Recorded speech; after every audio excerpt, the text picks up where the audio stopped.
কোনো এক সংখ্যাক 12.5% হ্ৰাস কৰিলে 119 হয়গৈ। সংখ্যাটো হৈছে 130, 125, 148 নে 136। এনেকুৱা অংকবোৰ প্ৰায়বোৰ কম্পিটিটিভ এক্সামত আহি থাকে। যোৱাবাৰ এই প্ৰশ্নটো ADRE গ্ৰেড 4 আহিছিলে। চ' তেনেকুৱা ধৰণৰ অংক থাকিলে আমি কেনেকৈ কৰিম সেইটো চাওঁ। চ' প্ৰথমত দিয়া আছে কি কোনো এটা সংখ্যাক 12.5% হ্ৰাস কৰিলে 119 হয়গৈ। তেনেহ'লে সংখ্যাটো কি? আমাক সংখ্যাটো দিয়া নাই। তেনেহ'লে কি কৰিম আমি কি কৰিম সংখ্যাটো ধৰি ল'ম।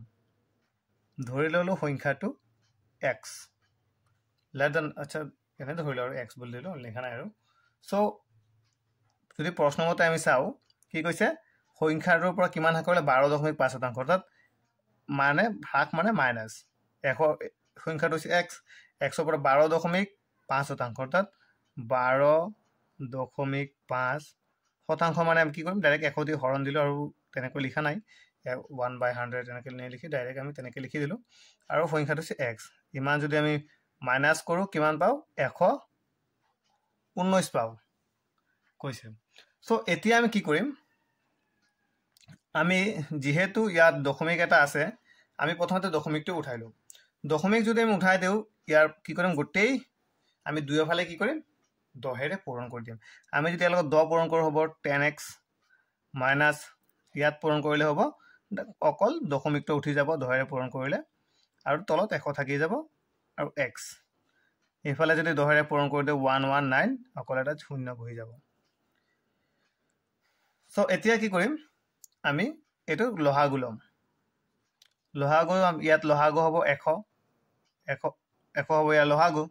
তেনেহ'লে 100ৰ ইয়াত আছে তলত 1 আছে, 1কে যদি আমি পূৰণ কৰি কি হ'ব 100 হ'ব। 100 পূৰণ 10 অৰ্থাৎ কি হ'ব এইটো 1000x minus 125x equal to এইটো যিমান আছিল সিমানে থাকিব। চ' নেক্সট আমাৰ কি কৰিম আমি নেক্সট আমি কৰিম ইয়াক মাইনাছ কৰি দিম। তলততো আছে 100 আছে, ইয়াত 1000ৰ পৰা 125 গ'লে হ'ব 875 আৰু x ইকুৱেল টু 1190।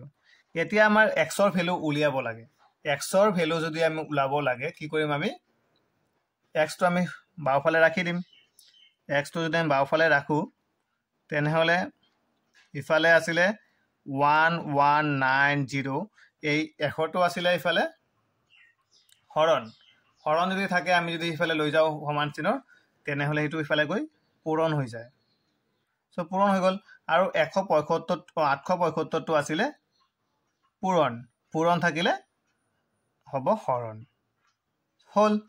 এতিয়া জাষ্ট আমি এইখিনি কেলকুলেশ্যনখিনি কৰিলে আমাৰ উত্তৰটো ওলাই পৰিব।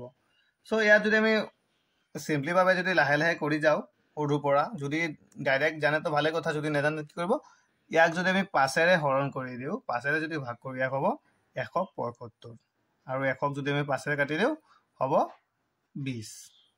এতিয়া আমি ইয়াক যদি আকৌ 5ৰে কাটো 35, ইয়াক যদি আমি 5ৰে কাটিলে কি হ'ব 4।